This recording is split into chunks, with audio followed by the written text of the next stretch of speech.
Today I have another product that I received at a discounted rate in return for my honest feedback and a review. It is by Kingstar, and it is their hands-free walking system, or jogger, as you want to put it, to take your dogs out.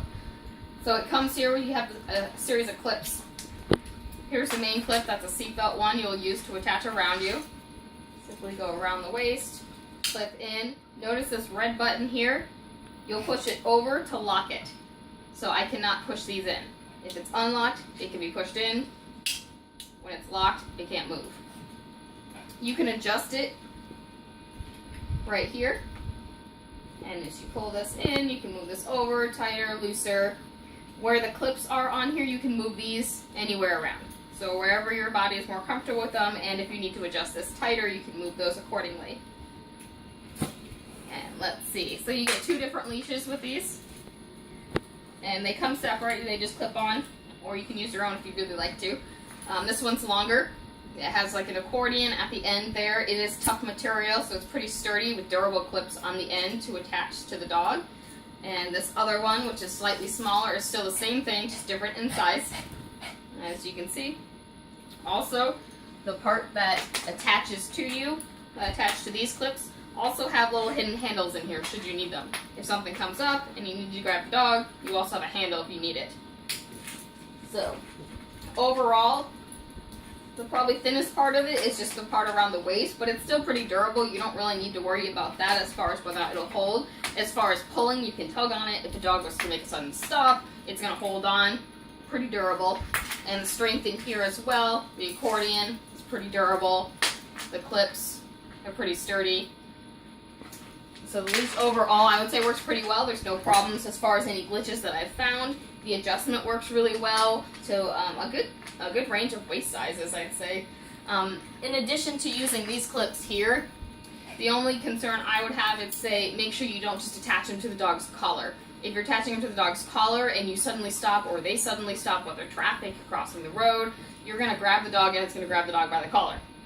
So I would advise using some type of harness. You have a variety of harnesses. You can get a basic string harness that you see here, where you would attach it to the clip. So if you were to stop with the dog, you would clip it on, and you can see it can be pretty durable there. Or you can have another one.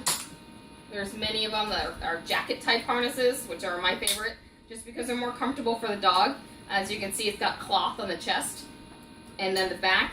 Some of these have clips that attach here, as well as for the spot here to attach to your leash, like so. And some of them even have a secondary right here, you can tell, that go by the collar. You can do a dual attachment for more strength, and actually when you do that, you also have more control over the dog as far as where they're going. Running with the dog, you probably wouldn't really want that. You want to give them more space, that when they're running, they have the opportunity to run a little bit further from you. Another variety would be something like this that you've seen, that's similar to the jacket one. Just be careful with some of these harnesses where this one's Velcro. If it gets hot outside, for some reason the Velcro gives out, your dog is gone. Other than that, keep in mind other safety features. If you're using this at night, you may want a leash such as this that uses a light on it to keep so that other people can see your dog. Or if you're where I am, where it's super hot, you'll want to bring water with you. So anything simple, it doesn't have to be any specific brand. These just clip onto your waist. You can pull them out, slide them in, pull them back, and then you have a water tray for your dog. So keep that in mind if you're going on long dogs or anything like that. Bags if you might need them. Overall, back to the initial harness here, there's really no problems with it. Like I said, there's no glitches that I've seen. There's no problems as far as anything tearing, breaking apart. It's pretty strong as far as any pulling on it. The dogs typically that would use it with is just mostly smaller dogs. So as far as large dogs, just be careful to make sure that you have a good enough harness with this conjunction here to make sure that it is suitable for the size dog that you have, and you have the proper amount of resistance on both sides. So overall, good product and no problems.